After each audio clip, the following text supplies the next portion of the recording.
12 ফেব্রুয়ারি 2026 অনুষ্ঠিত হয়েছে বাংলাদেশের গণতান্ত্রিক ধারাবাহিকতায় একটি অন্যতম অধ্যায় ত্রয়োদশ জাতীয় সংসদ নির্বাচন। 17 বছরের ফ্যাসিবাদী শাসন ব্যবস্থায় গণতন্ত্রের অন্যতম ধারক ভোটাধিকার লঙ্ঘিত হওয়ার পর 24-এর অভ্যুত্থানের ফলাফল হিসেবে জনগণ ভোটাধিকার ফিরে পাওয়ায় নির্বাচনে ছিল বেশ উৎসবমুখর পরিবেশ, সাথে ছিল আলোচনা, সমালোচনা আর রাজনৈতিক উত্তাপ।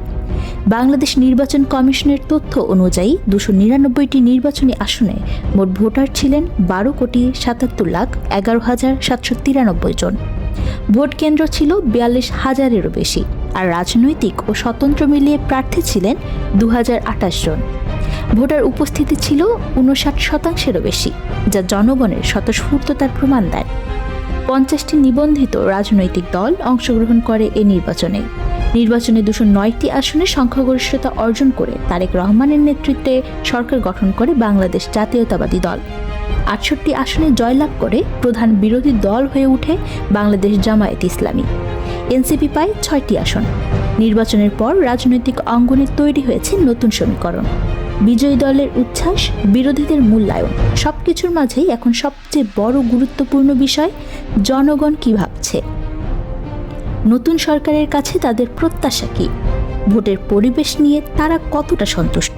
পরিবর্তনের যে প্রতিশ্রুতি, তা নিয়ে কতটা আশাবাদী নাগরিকরা? দুই একটা ঘটনা ছাড়া নির্বাচন নিয়ে খুব বেশি কারচুপির কোনো তথ্য পাওয়া যায়নি। এই কারণে বলা যায় যে নির্বাচন মোটামুটি সুষ্ঠুই হয়েছে। আমরা গণমাধ্যমের মারফতে জানছি যে নির্বাচনের কিছু জায়গায় অসঙ্গতি দেখা দিচ্ছে, ভোট কারচুপি হয়েছে। তারপরও আলহামদুলিল্লাহ যে অন্যান্য অনেক নির্বাচনের তুলনায় এটা অনেক সুষ্ঠু হয়েছে। নিরাপত্তা বাহিনী সব জায়গায় ছিল, বিভিন্ন কড়া নিরাপত্তার মধ্যে এই নির্বাচনটা হয়েছে, কোনো বিশৃঙ্খলা দেখা যায় নাই। প্রথমের দিকে একটু মনে হয়েছিল সচ্ছল, পরে তো রেজাল্টের পর একটু মনে সন্দেহ আছে। আমার কাছে মনে হয়েছে নির্বাচন বেশ সুষ্ঠু হয়েছে। গণতন্ত্র শুধু ভোটে শেষ হয় না, শুরু হয় সেখানে থেকেই। জনগণ ভোটের বিনিময়ে বাক স্বাধীনতা, কর্মসংস্থান, নিরাপত্তা, সর্বোপরি রাষ্ট্রের ও ব্যক্তি জীবনের সার্বিক উন্নতি প্রত্যাশা করে। জনগণের কল্যাণে কাজ করবে, জুলাই সনদ বাস্তবায়ন করবে। এদেশের তরুণ যে আকাঙ্ক্ষা নিয়ে জুলাই গণ অভ্যুত্থান সংগঠিত হয়েছিল, সেই আকাঙ্ক্ষা বাস্তবায়নে কাজ করবে। আমার মনে হয় তারা নিজেদেরকে আপডেট করা, নিজেদেরকে আরও ভালোভাবে রিপ্রেজেন্ট করার একটা প্রবণতা রাখে। গণমাধ্যমদের একটা স্বাধীনভাবে কাজ করে দেওয়া উচিত, তাহলে সরকারের বিভিন্ন ক্ষেত্রে পদক্ষেপ নিতেও তাদের অনেক সুবিধা হবে বলে মনে করি। ওনারা যেন শুধু দলীয় লোকদের দেখেই উন্নয়ন করতে না চায়, বা দলীয় লোকদেরই শুধু যেন ক্ষমতা দেওয়া বা তাদেরকেই শুধু অগ্রাধিকার দেওয়া, এটা যেন না হয়। দেশের উন্নতি চাই বা গরিব দুনিয়ার জন ভালো চাই, দুর্নীতি না থাকে, আমরা করিনি করতে পারি, সেইটাই আমাদের প্রত্যাশা।